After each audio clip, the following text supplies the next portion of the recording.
It's time for women to be more influential. Do you sense the mystery of the season in which we find ourselves?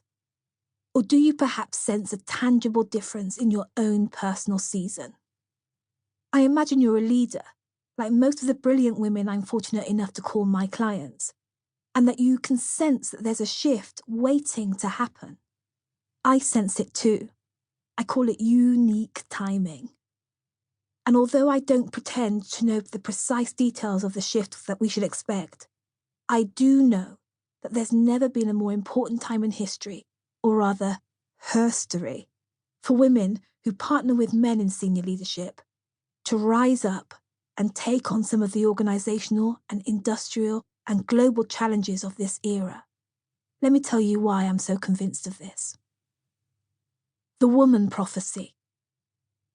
It was a beautiful spring day in 2013, and as I sat at the desk in my home office, the morning sun made a beeline for my face. I took a moment to close my eyes and drink in its warmth, and then with a deep sigh, I reached for my computer. I'd been experiencing a dry season in my business, the kind that every business owner, if they cared to admit it, has every now and then. And so I was unsure of the plan for the day.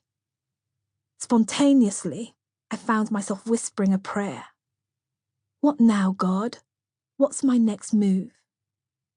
The answer came almost instantly, in what I like to call a divine download. The familiar, still small voice inside whispered, "Write to her." I knew immediately what that inner voice meant by her. The woman I'm here to serve. The successful woman. The brilliant, smart, savvy woman who's done well for herself, climbed the corporate ladder, made her way into a leadership role, got herself a seat at the table. She's undeniably impressive, a role model who's doing great work and is committed to doing greater work.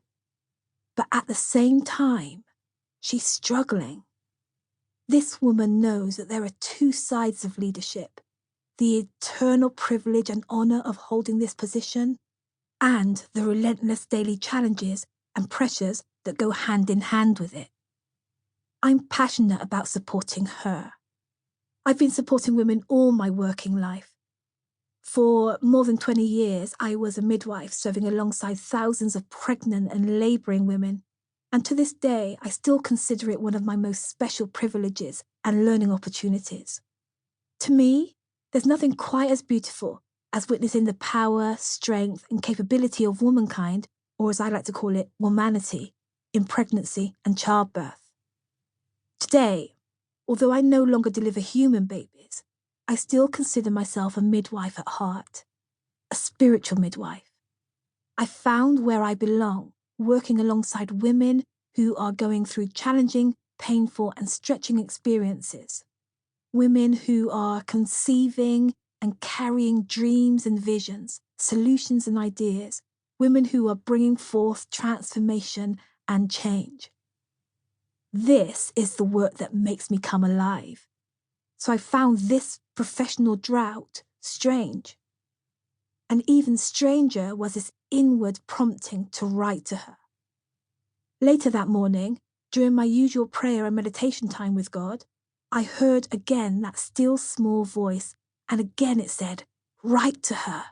Prepare."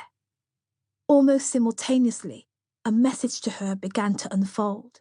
I reached for my pen to capture it, scribbling as fast as I could. Prepare for suddenly. The world's cries are going unnoticed, unheard, unacknowledged.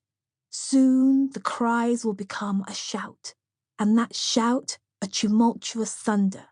And then that's when we'll need you, influential woman.